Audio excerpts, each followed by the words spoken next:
말씀입니다. 그래서 마가복음 1장 1절에서 하나님의 아들 예수 그리스도의 복음의 시작이라. 또 1장 15절에도 때가 찼고 하나님 나라가 가까웠으니 회개하고 복음을 믿으라. 그 다음에 맨 마지막 장 16장이죠. 16장 맨 마지막 절에도 보면은 이 복음을 너희는 온 천하에 다니며 만민에게 복음을 전파하라. 15절 말씀. 이렇게 시작부터 끝까지, 그 다음에 중간에도 복음을 전파하라 이렇게 말씀하고 있습니다. 예수님이 오시기 전에 예수님의 사촌동생 세례 요한이 먼저 왔었죠. 먼저 와가지고 설교 말씀을 전했는데 그 설교의 내용이 뭐였죠? 세례 요한의 설교, 첫 설교가 뭐였습니까? 회개하고 복음을 믿으라. 그렇죠? 네, 때가 가까웠으니까 회개하고 복음을 믿으라. 이것이 세례 요한의 첫 번째 설교였습니다. 그로부터 한 6개월 지난 다음에 예수님께서 오셨잖아요. 그리고 예수님께서 첫 번째 설교를 하셨는데 그 첫 번째 설교의 내용이 무슨 말씀이었죠? 오늘 마가복음 1장 15절 말씀. 그렇죠? 때가 찼고 하나님 나라 가까웠으니 복음을 믿고 회개하고 복음을 믿으라. 그리고 예수님께서 이 말씀을 제자들에게 가르치셨습니다. 그리고 제자들이 여러 곳을 두루 돌아다니면서 무엇을 가르치셨죠? 제자들이 역시 복음입니다. 하나님의 복음에 대해서 모든 사람들에게 전파하며 가르쳤습니다. 자, 제자 시대가 끝나고 그 다음에 사도 바울이 등장했습니다. 사도 바울의 핵심적인 메시지의 내용이 무엇이었습니까? 역시 복음이었습니다. 그렇지요? 복음이었어요. 그래서 시작부터 끝까지 신약 성경은 전체 내용의 핵심적인 내용이 바로 복음을 믿어라. 그리고 이 복음을 믿으라고는 신약의 메시지는 다시 구약 성경으로 올라가게 됩니다. 그래서 구약에서 이 복음에 대해서 계속적으로 가르치고 있고 그 복음이 신약에 와서 이제 편만하게 모든 사람들에게 전해지게 되는 것이죠. 그러면은 자, 복음에 대해서 이렇게 성경의 핵심적인 말씀으로 이렇게 가르치고 있는데 여러분 복음이 무엇이라고 생각을 하십니까? 복음이 대체 무엇이냐 하는 거예요. 우리가 복음을 믿고 복음하면은 우리가 뭐 익숙하게 너무 잘 들어서 아는 그런 내용일 것입니다. 그런데 실제적으로 우리가 복음을 믿는다고 할 때에 그 복음이 무엇인가? 우리가 대체 복음을 믿기는 믿는데 그 내용이 무엇인가 하는 것입니다. 우리가 예수를 알기 전에 우리는 예수를 모르는 모든 인생들은 다 죽어서 지옥에 갈 것입니다. 그렇지요? 그런데 예수를 믿고부터 그 예수를 통해서 우리가 구원을 얻게 되고 예수를 통해서 제사함을 받게 되고 그 다음에 예수를 믿을 때에 우리는 천국에 갈 것입니다. 여러분 여기까지 다 믿으시죠? 이것이 지금까지 30년 혹은 50년 동안 우리 한국교회가 줄기차게 외쳐왔던 복음의 내용이라고 할 것입니다.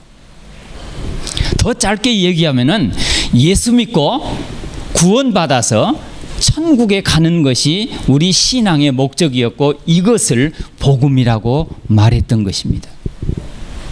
여러분 정말 그렇습니까? 우리가 믿는 복음의 내용이 예수 믿고 죄 사함 받고 그 다음에 구원 받아서 그 다음에 저 천국에 들어가는 것이 우리 신앙의 목적입니까?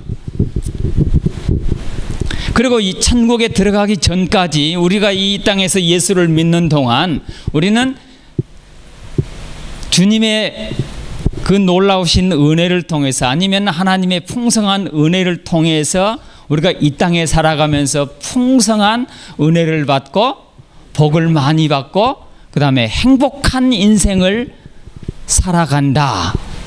행복한 인생을 살아간다. 이것이 우리의 신앙의 목적일 때가 참 많잖아요. 근데 사실 그렇습니까? 우리가 예수를 믿고 예수님의 은혜를 받아서 하나님의 은혜를 받아서 우리가 이 땅에 살아가는 동안에 많은 그 복을 받아서 행복한 인생을 살아간다. 여기 뭐 나왔습니까? 예, 그 다음에 한번 보세요. 행복한 인생을 살아간다. 우리가 이렇게 우리는 신앙의 목적을 이해하고 그렇게 믿고 따라하고 있습니다. 그런데 여러분 한번 보세요. 성경을 잘 보시면은 우리가 예수 믿고 행복한 인생을 산다 하는 내용이 어디에 나와 있다고 생각하십니까? 예수 믿고 행복한 인생을 살아간다. 우리가 참 기대하는 바이지요. 굉장히 고대하고 또 우리가 그렇게 되기를 소원하고 기도합니다. 그런데 실제적으로 우리가 예수 믿고 복받고 행복한 인생을 살아간다. 그 내용이 여러분 어디에 있습니까? 신약 성경에 잘 읽어보면은 그런 우리가 예수 믿고 행복한 인생을 살 것이다라고 하는 그런 말씀의 내용은 참 찾아보기가 어렵습니다. 굉장히 어렵습니다. 오히려 예수 믿고 잘 나가던 사람들이 감옥에 들어가고 예수 믿기 때문에 어려움을 당해야 되고 예수 믿기 때문에 고난을 당해야 됐던 이런 내용들은 성경에 많이 나와 있습니다. 그런데 굉장히 어렵게 힘들게 살았던 사람이 예수 믿고 복을 많이 받아서 행복한 인생을 살게 되었다.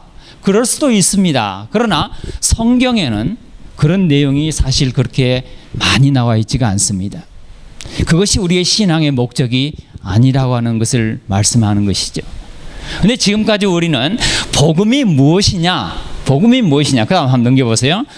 복음을 우리는 굉장히 오해하고 있는 그런 경우가 많았습니다. 그래서 복음을 믿어라 이렇게 얘기할 때에 우리는 보통 이렇게 얘기합니다. 땅의 복음이라고 얘기하죠. 예수 믿고 구원받고 그 다음에 성공하고 그 다음에 건강의 축복을 받고 그 다음에 자녀가 잘 돼서 좋은 직장에 들어가고 좋은 가정이 이루어서 잘 행복하게 살아가는 것, 이것을 우리는 목표로 놓고 기도하고 그렇게 바라기를 바라면서 살아온 것입니다. 그것이 우리의 신앙생활이라 이렇게 생각하는 것이죠.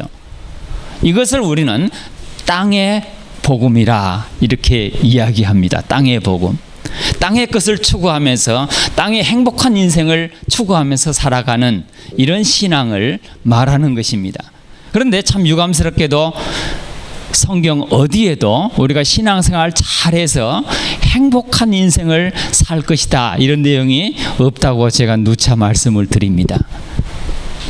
행복한 인생, 성경에는 우리가 예수 믿고 행복한 인생을 살아라고 말하지 않습니다. 복음을 바로 알고 예수를 바로 믿어서 거룩한 인생을 살아라, 이것이 성경의 가르침입니다. 우리는 행복한 인생을 추구하는 신앙인들의 성도가 아닙니다. 세상은 행복을 추구합니다. 그렇게 행복을 추구하기 때문에 열심히 돈을 긁어 모아야 되고 열심히 아주 부유한 인생을 살아서 다른 사람들 앞에 자랑을 하면서 나는 이렇게 살고 있다, 거기에서 행복을 추구한다고 하면은 우리가 믿는 신앙, 우리가 갖고 있는 하나님을 믿는 신앙은 행복이 아니라 거룩한 삶이라고 하는 거예요. 그래서 하나님께서 자기 백성들을 건져내시고 난 그 다음에 가장 먼저 가르쳤던 그 내용이 바로 레위기서 아니었습니까? 제가 한 말씀을 드렸죠. 그 레위기서를 가르친 내용이 뭐예요? 거룩한 삶을 추구하도록 하기 위해서 그 백성들 400년 동안이나 이방 나라에서 하나님 한 번도 불러보지도 못하고 하나님 찬양하지도 못하고 하나님 예배를 어떻게 하는지도 잊어버린 그 백성들을 불러 모아놓고 처음 가르쳤던 말씀들이 뭐냐면은 하나님을 어떻게 예배할 것인가, 우리가 어떻게 이 땅을 살아갈 것인가, 거기에 대해서 말씀을 가르치셨는데 그것이 바로 거룩한 삶이었습니다. 그러니까 우리 신앙인의 삶은, 성도의 삶의 가장 최종의 목표는 거룩한 삶인 거예요. 행복한 삶이 아니라고 하는 것입니다. 어떤 면에서 참 유감이죠. 우리는 행복한 삶을 추구하기 위해서 하나님께 기도하고 예배도 열심히 주일마다 나오고 어떤 때는 우리가 또 헌금도 많이 하고, 이렇게 하면 하나님께서 혹시 우리의 노력을 보시고 은혜를 베풀어 주시지 않을까 하는 그런 기대감과 그런 생각을 가지고 이런 종교 행위를 할 때가 더 많거든요. 그래서 성경은 행복을 추구하는 것이 아니고 거룩한 인생을 살아가도록 가르치는 것이 성경의 목표입니다. 그리고 그것을 가르쳐서 우리는 복음이라 이렇게 이야기하는 거예요. 그래서 복음을 믿어라라고 얘기할 때에 우리가 복음에 대한 이야기를 들을 때에 이 땅의 복음이 아닙니다. 성공하고 건강하고 축복받아서 그 다음에 자녀가 잘 되고 구원받아가지고 그 다음에 저 천국에 간다. 그 천국이 어딘지는 잘 몰라요. 저기 무슨 어디 행성 중에 하나인지, 뭐 저기 화성인지, 뭐 그 아니면 그 어디 별나라 세계인지 잘 몰라요. 그런데 우리는 거기 어디에 갈 것이다, 그래서 주님과 더불어 살 것이다, 이런 생각을 가지고 있고 그렇게 우리가 듣고 배우지 않았습니까? 그렇죠? 근데 사실 성경을 잘 보면은 우리가 죽어서 구원받아 가지고 저 어디엔가 저 별나라 어디엔가 있을, 거기에 가가지고 우리가 살 것이라고 하는 이런 얘기를 성경에서 찾아볼 수가 없어요, 사실. 근데 우리는 그렇게 배워왔고 그렇게 믿어왔고 그것이 얼마나 복음의 왜곡, 잘못되어서 우리에게 전달되어졌는가 하는 것을 보게 됩니다. 이전까지는 거기에 대해서 우리가 생각을 못하고 그냥 믿어라, 아멘, 할렐루야 하고 받아들였거든요. 이유가 없었습니다. 근데 시대가 지나면서 이제 많은 사람들이 더 깊이 성경을 연구하고 많은 학자들이 공부를 하고 나서 보니까, 아하, 이전에 우리가 무조건 믿습니다, 아멘, 할렐루야 했던 것이 많은 부분 왜곡되어진 것을 알게 된 거예요. 그래서 이제 복음이 바르게 잡아지게 되고, 정말 복음이 무엇인가, 우리 신앙인의 진정한 삶이 무엇인가 하는 것들을 다시 이렇게 재조명하게 되는 것입니다. 그래서 지금까지 우리가 많은 왜곡을 가져왔던 것이 이 땅의 복음을 가지고서 우리는 이런 것들을 추구하면서 살아왔던 것을 많이 보게 됩니다. 그렇지요? 네, 저도 그랬었어요. 아마 대부분 그랬을 거예요. 나중에 이제 성경을 또 보고 깊이 한 걸음 한 걸음 더 들어가다 보니까, 아, 이것이 성경이 말하는 내용이 아니었구나라고 하는 것을 깨닫게 되는 것이죠. 그래서 이 땅의 복음을 추구하다 보니까 어떤 결과가 나타났느냐, 두 가지를 보게 되는데, 하나는 신앙의 사유화입니다. 신앙의 사유화. 초기 예수님 당시에 그 기독교인들의 삶의 모습, 그 다음에 4세기, 5세기, 중세까지 쭉 기독교 역사를 살펴보게 되면은 그 당시의 신앙은 공적인 신앙이었습니다. 공적인 신앙. 어디에서든지, 직장에서나 아니면은 어느 현장에서든지 내가 살아가는 모든 삶의 현장에서 나는 그리스도를 믿습니다, 나는 예수를 믿습니다, 그 다음에 어떻게 하면 우리가 이 말씀을 따라서 살아갈 수 있을까요? 라고 고백하는 그런 삶의 모습이었습니다. 그런데 이것이 쭉 지나오면서 근대 사회로 쭉 들어오고, 그 다음에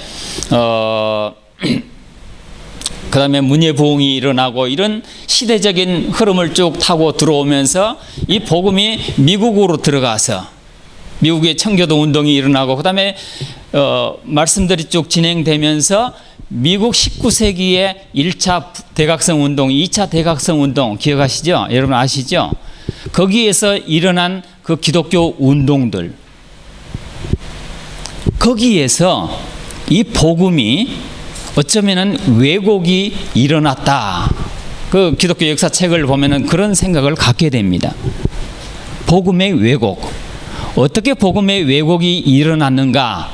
거기에서 이제는 이 문예봉 시대를 지나면서 자, 신앙의 문제는 신앙의 문제를 가지고 이 땅의 정치, 문화, 역사, 경제 모든 사회를 주관할 수가 없다. 신앙은 저 천상에 있는 문제, 하늘에 있는 문제로 돌려놓고 일반적인 우리 세상에서는 논하지 맙시다. 이렇게 되는 거예요. 그거를 우리는 이원론이라고 이 얘기도 합니다. 우리의 신앙과 우리의 삶을 두 개로 나눠버린 거예요. 하늘과 땅을 나눠버리고 모든 부분을 거의 두 개의 영역으로 나누어버린 겁니다. 그래서 우리가 가지고 있는 신앙의 영역을 하늘의 영역으로 몰아붙이고 이 땅에 살아가는 우리 삶에 대한 문제, 이런 것들은 우리 믿지 않는 이 사람들이, 정치하는 사람들이, 경제하는 사람들이 우리가 이 땅의 문제를 책임지고 다스리겠다. 신앙의 문제는 당신들 저 천상의 문제, 하늘의 문제이기 때문에 종교 현장 안에서만 가지고 노십시오. 네. 거기서만 얘기하시고, 그래서 이제 우리의 신앙이 공적인 신앙에서 사적인 사유화돼 버린 거예요. 그래서 신앙이 교회 안으로, 교회라고 하는 울타리 안으로 쏙 들어가지고 여기서만 우리가 신앙생활을 하는 거예요. 대부분의 사람들, 신앙 좋다고 하는 사람들 여러분 만나시죠? 예를 들어 가지고 새벽 기도를 열심히 아주 365일 하루도 안 빠지는 그런 분들 계시잖아요. 교회 주일날도 한 번도 안 빠지고 잘 다니시는 분들, 그런 분들을 보면서 우리는 뭐라고 합니까? 참 신앙이 좋다, 이렇게 이야기하잖아요. 교회 생활 열심히 하고 교회 안에서 봉사 열심히 하면은 대부분의 사람들이 야, 저 사람 참 신앙 좋다, 이렇게 이야기하게 됩니다. 신앙의 표현이 교회 안에서만 이루어지는 거예요. 교회 내에서 우리들끼리, 믿는 사람들끼리 믿음을 이야기하고 천국을 이야기하고 진리를 이야기하는데, 세상에 있는, 밖에 있는, 교회 밖에 있는 사람들은 우리의 이야기를 알아들을 수가 없어요. 저게 무슨 이야기지? 저 구원을 이야기하는데, 저 천국을 이야기하는데 저게 도대체 무슨 이야기지? 세상 사람들은 우리들의 이야기를 이해를 못해요. 우리의 신앙이 완전히 그냥 사유화 돼버린 거예요. 공적인 영역에서는, 사회생활을 하면서는 우리의 신앙이 나타나지를 않는 거예요. 그래서 보세요. 신앙 좋은 권사님이 오셨다, 뭐 신앙 좋은 장로님, 뭐 50년을 신앙생활 하시는 분, 신앙의 표현이 어디서 드러납니까? 교회 안에서만 드러납니다. 기도하는 모습에서, 경건하게 성경을 읽는 그런 모습에서 우리는 즉시로 이야기하지. 야, 참 저 장로님, 저 권사님, 저 어떤 분 참 신앙이 좋은 것 같다, 신앙이 또는 좋다, 이렇게 이야기를 하게 됩니다. 교회 안에서 우리들끼리만 하는, 우리들끼리만 서로 섬기고 서로 봉사하고 교회 안에서만 섬김이 일어나고 있는 거예요. 신앙이 사유화됐다고 하는 것입니다. 사적인 영역으로, 종교적인 영역으로 완전히 들어와 버렸다, 이렇게 말할 수 있는 거예요. 초기 예수님 당시에 제자들이나 그 제자를 따르는 많은 수많은 사람들이 어느 지역에 가잖아요. 그러면은 저 예수 믿는 사람들 왔다, 저 그리스도인들 왔다 해가지고 그 동네에 막 소란이 일어나고, 성경에 그 나타나 있잖아, 써져 있잖아요.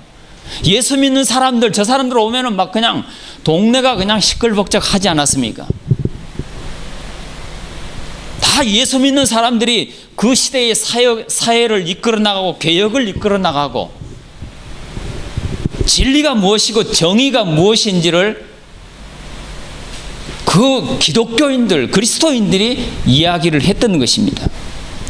그런데 오늘 이 시대에는 우리 신앙이 공적인 영역에서는 다 사라져 버렸습니다. 예. 오히려 공적인 영역에 직장에 나가거나 어디 학교를 가거나 어떤 공적인 영역에서 내가 예수 믿는 사람이라고 하는 것을 우리는 오히려 숨기고 있잖아요. 그렇죠? 드러내기를 좀 부끄러워하고, 부끄러워하는 건 아니겠지요. 그러나 좀 나는 예수 믿는 사람이다 자신 있게 이야기하는 것이 참 어려운 그런 시대가 돼버렸고, 그렇게 또 우리는 살아가고 있는 것 같아요. 우리의 여러분 어떤 일을 결정하는 데 있어 가지고 직장에서라든지 우리의 삶 속에서 이게 옳은 것인가 틀린 것인가 구분할 때에 여러분 기독교인이라고 하는 의식을 가지고 그걸 행합니까?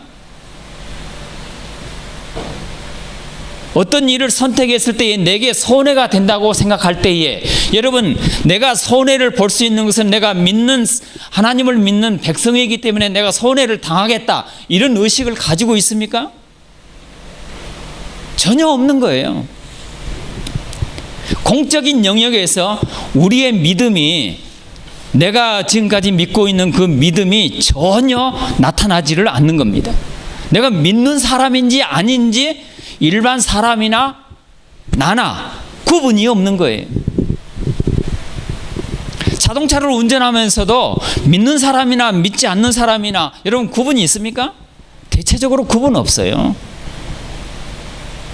오히려 질서를 파괴하고 공의를 무너뜨리고 정의를 무시하는 사람들이 오히려 그리스도인들이 아닐까 하는 그런 의심도 들 때가 많지요.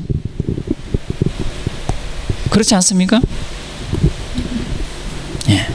이것이 신앙이 교회 안으로 쏙 들어와가지고 교회 안에서만 이루어지는 사적인 모습을 형태를 취하고 있을 때에 나타나는 모습이라고 봅니다. 예. 얼마나 많이 줄어들어 버렸습니까? 역사 속에서. 이것이 신앙의 사유화입니다. 아마 제가 생각할 때에 저나 여러분들이나 뭐 별반 다르지 않을 것이라고 생각이 돼요. 예. 러시아에 살면서 어떤 행정적인 일들을 처리할 때에 일이 안 되면은 어떻게 합니까? 그 관리의 마음을 움직이기 위해서 대번에 그냥 이렇게 돈을 좀 써서 될까 이렇게 방법을 찾지 않습니까? 혹시는 예. 교통 신호를 위반했을 때에 딱지를 끊기 전에 먼저 돈 가지고 해결하라고 머리에 팍 돌아가지 않습니까? 이거 내가 이 딱지 뗐다가 나중에 저 출입국에 문제가 되든지 나중에 추방되지 않을까 이런 얘기를 너무 많이 들어가지고 뭐 2번 뭐 위반하면은 추방된다더라 이런 얘기 많이 들었잖아요.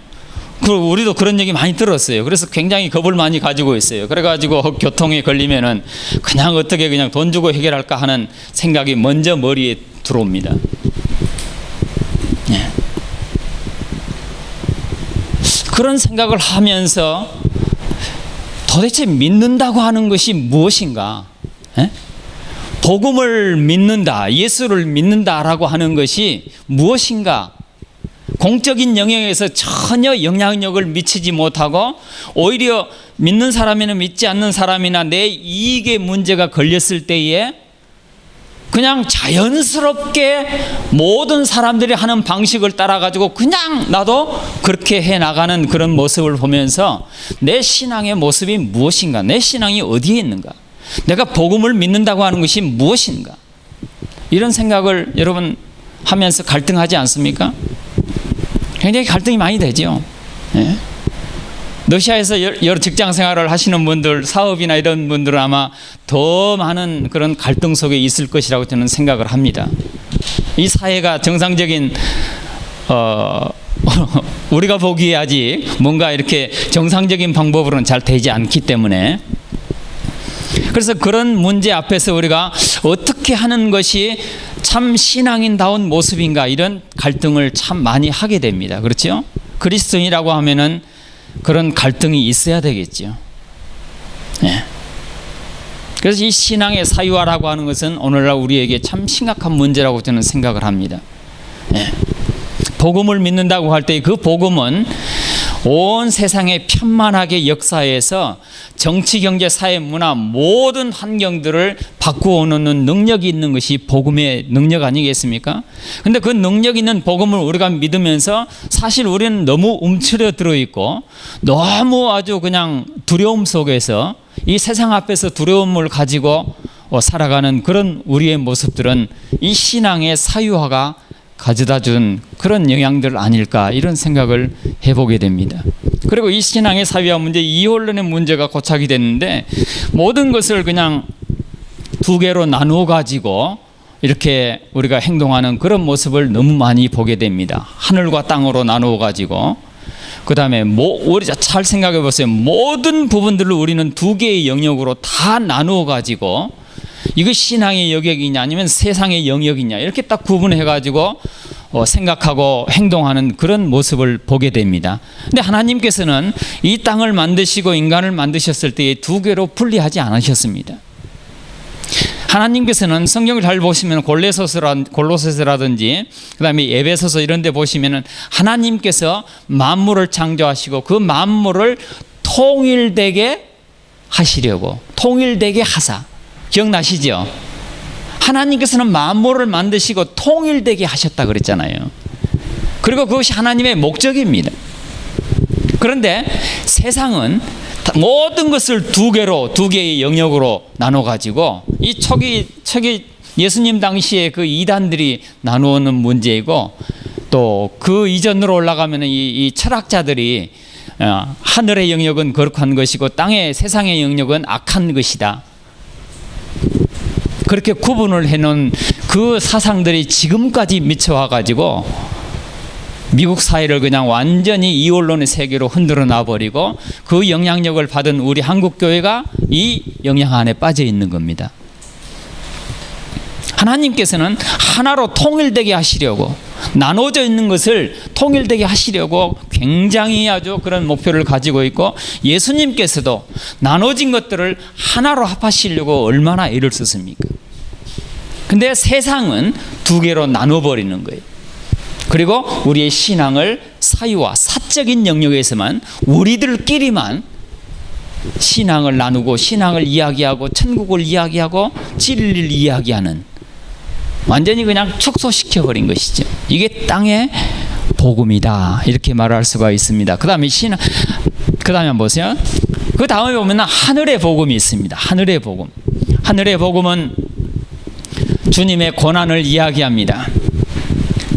주님께서 고난을 당하셨기 때문에 주님께서 그 채찍에 맞으셨기 때문에 주님께서 죽으셨기 때문에 우리가 살 수 있고 우리가 회복의 길을 갈 수 있게 되었다고 하는 것입니다. 그래서 우리는 복음을 이야기할 때에 주님의 고난과 죽음을 빼놓을 수가 없습니다. 반드시 복음이 무엇이냐? 그리스도의 고난과 그리스도의 죽음. 이걸 빼놔버리면은 복음은 한쪽을 완전히 빼버린 것이나 마찬가지입니다. 오늘 현대인들은 오늘 한국 교회 가보면 이런 얘기를 많이 듣습니다. 요즘은 교인들이 성도들이 뭐 고난을 받아라 또 뭐 어려운 일을 잘 참아라 희생해라 이런 것들은 다 듣기 싫어하기 때문에 그런 얘기를 하지 말아라 이렇게 이야기하는 분들이 상당히 많아요. 물론 고난을 이야기하고 어려운 일들을 이야기하고 성도들이 살아가면서 이 땅을 살면서 희생을 해야 된다 섬겨야 된다 이런 얘기하면은 괜히 마음에 부담이 돼요. 그렇죠? 희생을 이야기하면 부담되지요. 어려운 얘기 고난을 받아라 주님 때문에 고난 받아라 이 얘기하면은 마음에 부담이 됩니다. 그래서 언제부터인지는 모르겠지만은 한국 강단에서 이 고난에 대한 이야기가 싹 빠져버렸어요. 죽음에 대한 이야기 싹 빠져버렸어요. 여러분 희생하십시오. 여러분 주님을 위해서 고난을 당하십시오 라고 하는 이 얘기를 여러분 요즘은 참 듣기가 어려울 거예요. 그렇죠? 왜? 교인들이 싫어한대요. 그러니까 그거 하지 말래요. 그래서 지금 안 합니다.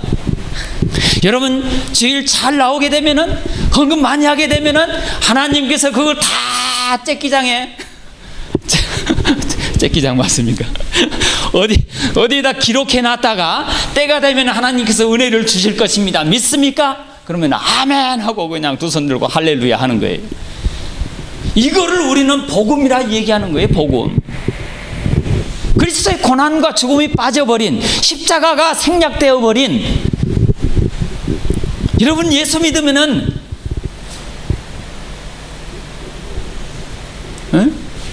돼지 새끼들이 막 불어날 것이고 새끼를 더 많이 낳을 것이고 뭐 이런 거, 이런 얘기 해주면은 그냥 할렐루야 아멘 믿습니다 이렇게 돼버린 거예요.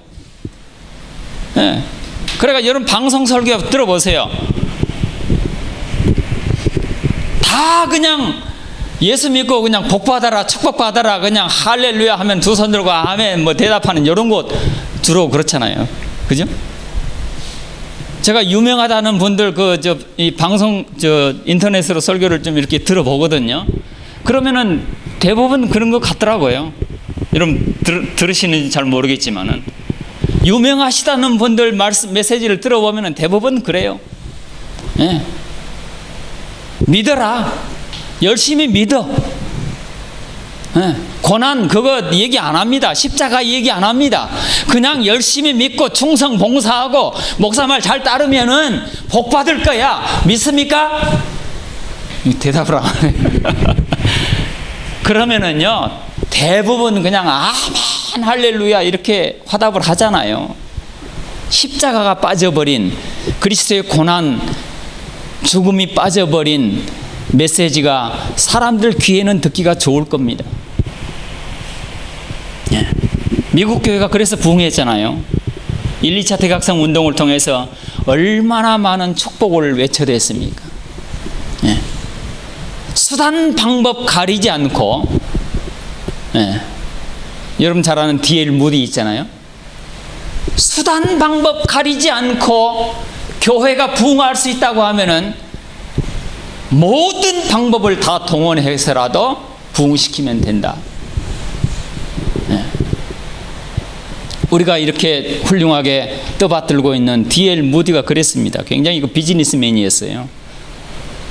홍보에 아주 능한, 그 당시에 대각성 운동을 주도했던 그 유명한 목사님들이 대부분 그랬습니다. 네. 얼마나 홍보에 능했고 교회만 부흥할 수 있고 교회가 이 사회를 좀 이렇게 영향력을 미칠 수 있는 그런 분위기만 만들어진다고 하면은 어떤 방법, 어떤 수단 방법을 통해서든지 교회만 부흥하면 된다. 이런 생각을 가지고 있었습니다. 십자가와 고난과 죽음 이런 것이 빠져버린 복음을 외쳐댔던 것입니다. 그러나 하늘의 복음, 하나님께서 원하시는, 주님께서 가르쳐 주셨던 그 내용은 고난과 십자가와 죽음과 부활을 뺄 수가 없습니다. 복음이 무엇이냐고 할 때 우리는 주님의 고난과 주님의 십자가와 주님의 죽으심과 주님의 부활을 이야기하지 않을 수가 없습니다. 반드시 이야기할 수 있습니다. 왜 부활하셨습니까? 우리를 구원하시려고. 맞습니다. 왜 부활하셨습니까? 우리를 저 천국으로 인도하시기 위해서. 맞습니다. 왜 부활하셨습니까?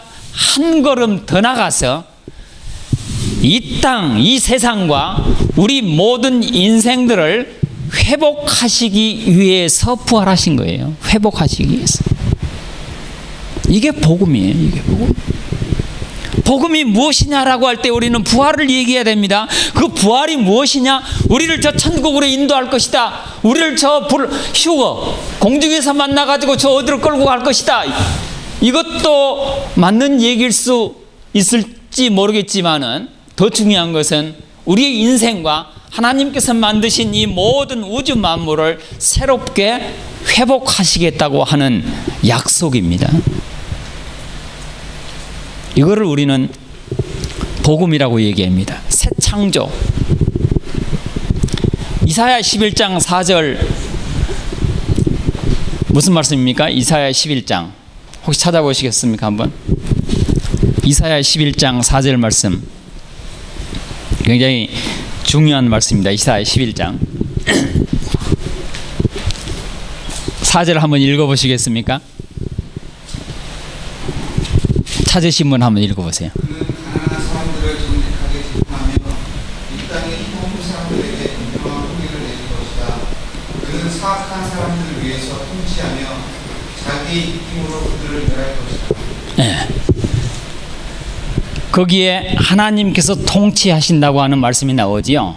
하나님께서 통치하신다. 무엇으로 통치를 하시냐면요, 공의와 정의를 가지고서 이 백성들을 통치하신다 그랬습니다. 그래서 이사야 11장은 굉장히 중요한 말씀입니다. 하나님께서 자기 백성들을 공의와 정의를 가지고서 이 땅을 통치하고 다스리시겠다 하는 약속이거든요. 그래서 굉장히 중요한 말씀입니다. 그 다음에 데살로니가 전서 1장 10절 한번 찾아보시겠습니까? 데살로니가 전서 1장 10절 말씀 한번 읽어보세요. 또한 그들은 여러분이 하나님의 아들이 다시 오시기를 고대하고 있다고 말해주었습니다.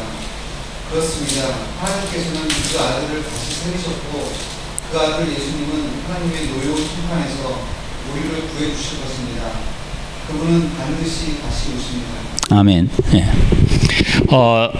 성경을 우리가 자세히 보다 보면은 어떤 때는 하나님께서 우리를 인도에 가실 것이다, 어디로 데려가실 것이다 이런 표현도 있지만은 대부분의 경우는 하나님께서 하나님 아들 예수 그리스도께서 이 땅에 다시 오실 것이다라고 하는 표현들이 더 많습니다. 이 땅으로 우리에게 오신다고, 그리고 이 땅을 새롭게 어떻게 해요? 재창조, 회복하신다고 하는 약속의 말씀이 더 많습니다. 예. 그리고 대부분 하나님께서 대부분 성경에 하늘로 올라갈 것이다, 데려갈 것이다 하는 이 말씀들의 대부분 해석들은 무엇이냐면은 우리가 예수님과 더불어서 올라가서 저 어디에 어느 세계, 그 세계로 간다고 하는 그 말씀이 아닙니다. 대부분은요. 이 땅의 회복을 이야기하고 있는 거예요. 이 땅의 회복. 자, 그 다음에 누가복음 4장 18절.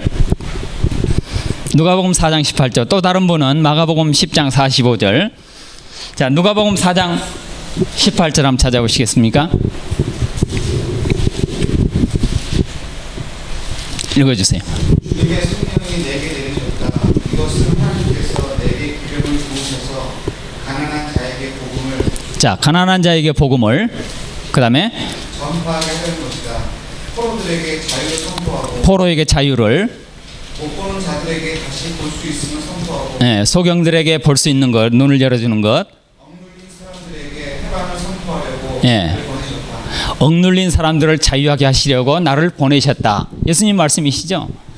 우리를 선택한 것은 무엇이냐면은 예수님께서 행하신 일들을 이어서 제자의 삶을 살아가기를 원하시는 거예요. 지금 우리가 돌아보면 많은 사람들이 무엇인가 모르지만은 굉장히 억눌린 상황에서 살아가고 있는 경우를 보게 됩니다.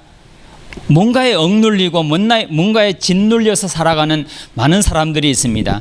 많은 사람들이 두 눈을 뜨고 있지만은 영원한 것을 바라보지 못하고 오직 세상에 있는 그것만 바라보며 살아가는 사람들이 굉장히 많습니다. 우리 주변에 가난한 사람들, 물질적으로 가난한 사람도 있지만은 영적으로 진리가 무엇인지, 어디에 소망이 있는지 이걸 알지 못하는 가난한 사람들이 우리 주변에 너무너무 많습니다. 이런 사람들에게 자유함을 가져다주고 눈을 열어서 소망을 바라보게 하고, 뭔가 모르지만은 억눌린 상황에 있는 그 사람들에게 우리가 가서 여기에 자유가 있다라고 하는 것을 선포하도록 하시기 위해서 우리를 어떻게 해요? 부르셨다.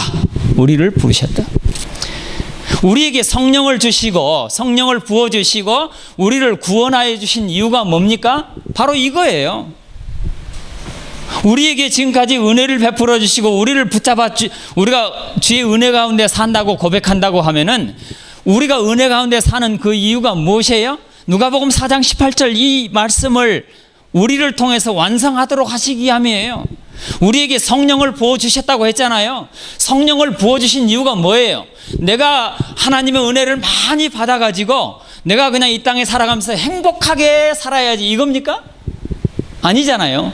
우리에게 구원을 베풀어 주시고 우리에게 성령을 부어주시는 이유는 우리 주변에 가난한 사람들, 물질적으로도 가난하고 영적으로 가난한 그 사람들에게 다가가서 여기에 소망이 있다라고 하는 것을, 억눌린 사람들, 뭔가 그냥 쫓기고 있는 그 사람들에게, 자유가 무엇인지 잃어버린 그 사람들에게 다가가서 여기에 참 자유와 진리가 있습니다.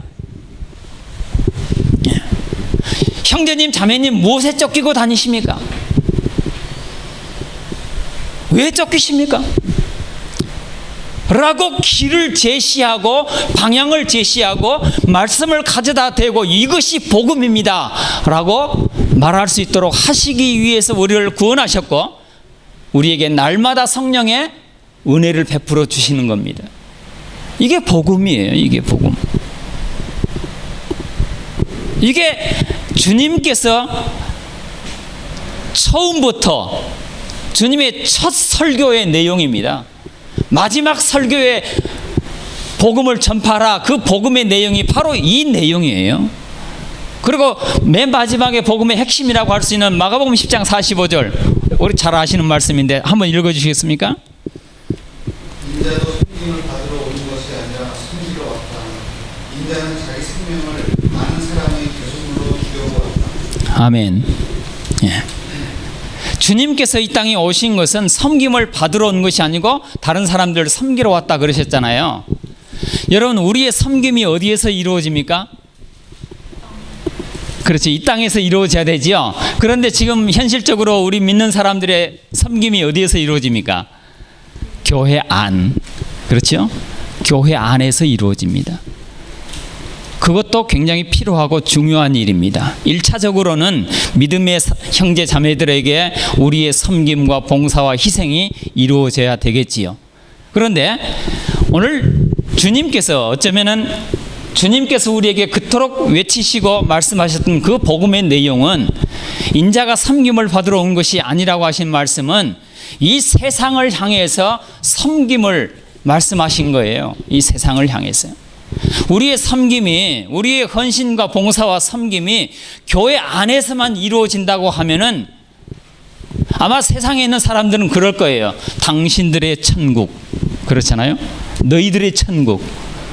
너희들만 즐거워하고 너희들만 좋아하고 너희들만 서로서로 이루하고 붙잡아주고 너희들의 종교지. 기독교는 보편종교라고 하잖아요. 보편적인 종교. 모든 백성, 모든 만민을 사랑하시고 구원하시려고 하는 그 하나님의 뜻이 거기에 담겨 있지 않습니까?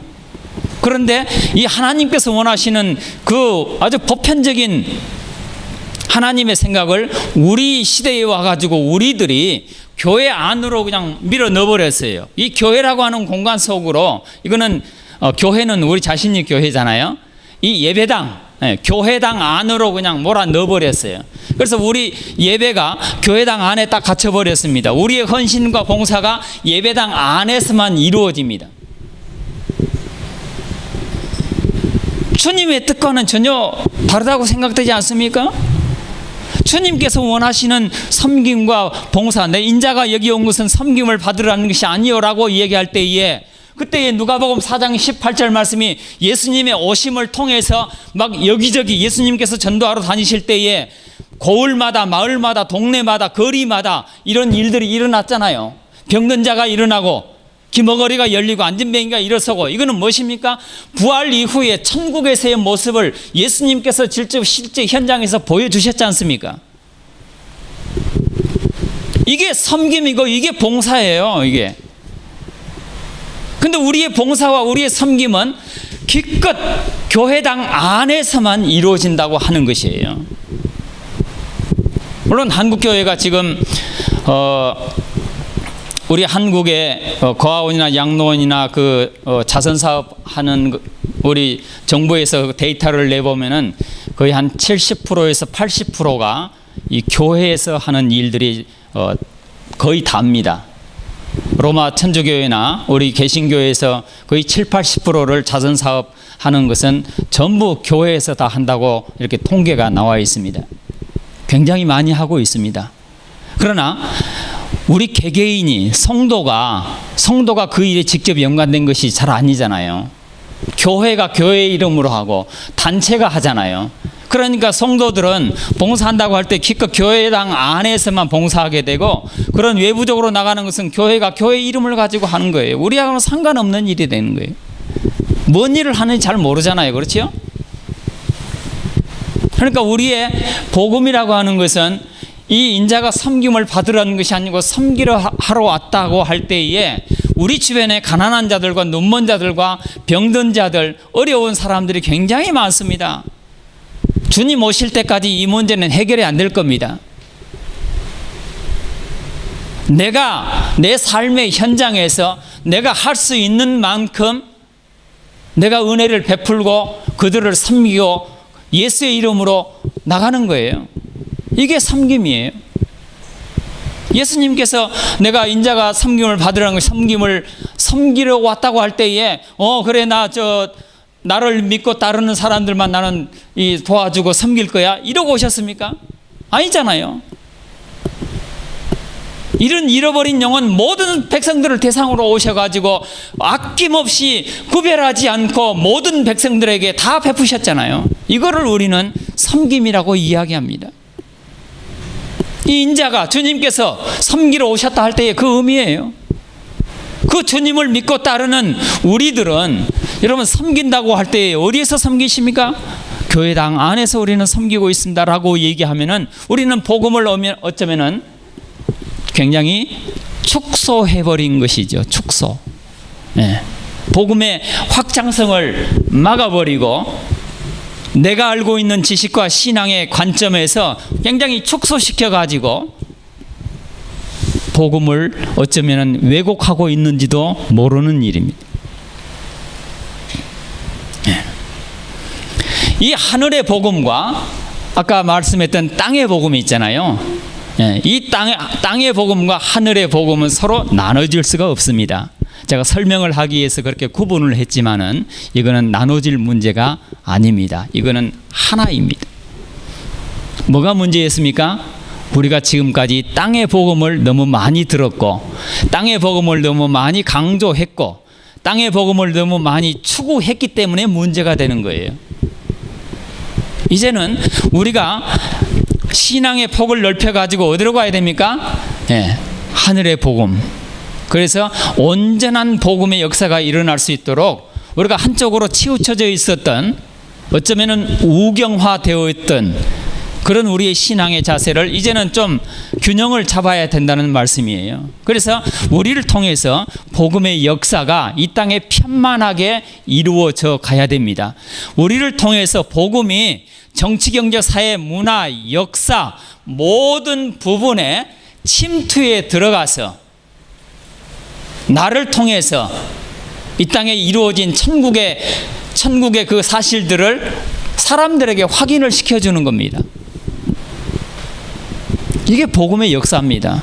우리는 이것을 위해서 구원을 받았고 이것을 위해서 우리는 하나님께서 날마다 우리를 붙잡아 주시고 성령을 부어주셔서 우리의 삶을 인도하시는 목적이기도 합니다.